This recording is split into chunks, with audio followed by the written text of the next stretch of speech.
Zee 24 तास एक पाऊल पुढे. ते पुस्तकं का प्रेझेंट देत नाही आपण एकमेकांना? अशी काहीतरी आपण एक ग्रीटिंग देतो जी आपण कधी बघत सुद्धा नाही, फुलं देतो जी दुसऱ्या दिवशी फेकून देतो, तर आपण पुस्तकं एकमेकांना का देत नाही? आणि अशा अनेक गोष्टी आपण सगळेच एकत्र येऊनच करू शकतो.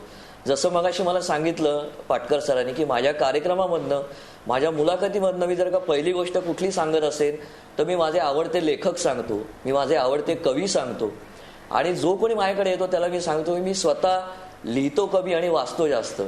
ज्यावेळेला कोणी माझ्याकडे नवीन कवी येतो आणि विचारतो की तुम्ही मला प्रकाशकाचा पत्ता द्या, तर मी त्याला म्हणतो प्रकाशकाचा पत्ता मागण्या अगोदर मला काय कवी आवडतात ते ऐक, मला काय लेखक आवडतात ते ऐक, आणि मग त्याच्यानंतर 99 वाच आणि 1 लिही. तर मी माझ्याकडनं प्रयत्न करत असतो, पण मला कायम असं वाटतं की ही एका हाताने टाळी वाजणार नाहीये, किंवा 2 हाताचा सुद्धा प्रश्न नाही, अनेक हात एकत्र येतील. त्यावेळेला मला असं वाटतं की पुढची पिढी जी आहे, जी आज सिनेमाकडे वळतीये, कॉम्प्युटर गेम्सकडे वळतीये, तिला वाचनामध्ये काय सुख आहे हे ज्या दिवशी कळेल त्या दिवशी बाकी किती माध्यम येऊ देत, पुस्तकाच्या पुढे पुस्तकाची जागा ही अबाधितच राहणार आहे आणि अबाधितच राहील असं मला वाटतं. काय अगदी. उदय सर, शेवटी तुम्ही काय सांगा? मला असं वाटतं की कंटेंट इज सुप्रीम. कुठल्याही फॉर्ममध्ये बघ ते ई बुक असेल किंवा प्रिंट बुक असेल, त्यातला जो आशय आहे तो आशय महत्वाचा आहे. त्या आशयावर संपर्काचा जो हात फिरतो, अनुभवी हात फिरतो, नजर फिरते, ती फार महत्वाची आहे. त्यामुळे प्लॅटफॉर्म जरी ई बुकचा आला, तो येणारच आहे असं माझं स्पष्ट मत आहे. तो आल्यानंतर अधिकाधिक सक्षम जर तुम्ही आशय दिलात तर वाचक वाढेल, आणि वाचक वाढला तर वाचन संस्कृती वाढेल.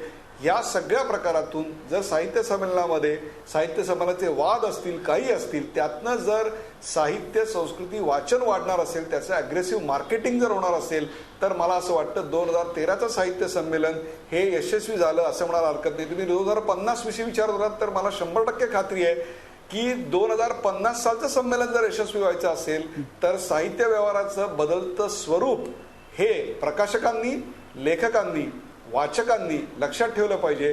ही सगळ्यांची जबाबदारी आहे. मराठी साहित्य जगवणं ही एक भटकळ किंवा एक पाटकर यांच्याच्याने किंवा एका संदीप खरेच्या कवितेने होणारं काम नाही. Everybody has to come together and then drive this. तरच मला असं वाटतं की आशयाला खरी दाद मिळेल आणि मराठी साहित्य संमेलन खऱ्या अर्थानं 2050 पर्यंत पण आपण यशस्वीरित्या करू शकू. अगदी. शेवटी आपण आजचा रोखठोक प्रश्न बघूया.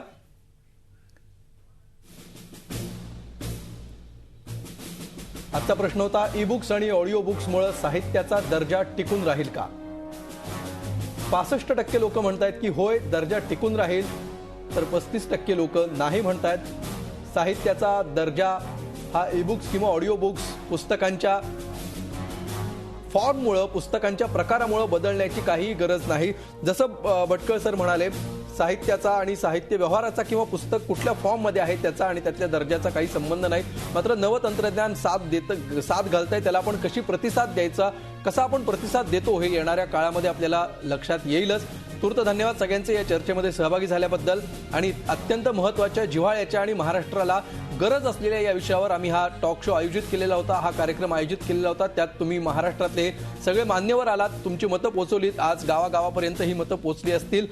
कदाचित काही ठिकाणी भटकाळी किमान 4 तास तरी प्रत्येक शहरामध्ये, गावामध्ये लाईट असते, त्यामुळे हा कार्यक्रम बघितला जाईल. वाचन संस्कृती वाढणं महत्त्वाचं आहे, तंत्र महत्त्वाचं नाही, चाम महत्त्वाचा आहे, फॉर्म महत्त्वाचा नाही. हाच आजच्या चर्चेचा संपूर्ण सार आपल्याला म्हणावा लागेल. धन्यवाद सगळ्यांचे पुन्हा एकदा. रोखठोकमध्ये आम्ही इथेच थांबतोय. ताज्या बातम्यांसाठी पाहत रहा झी 24 तास.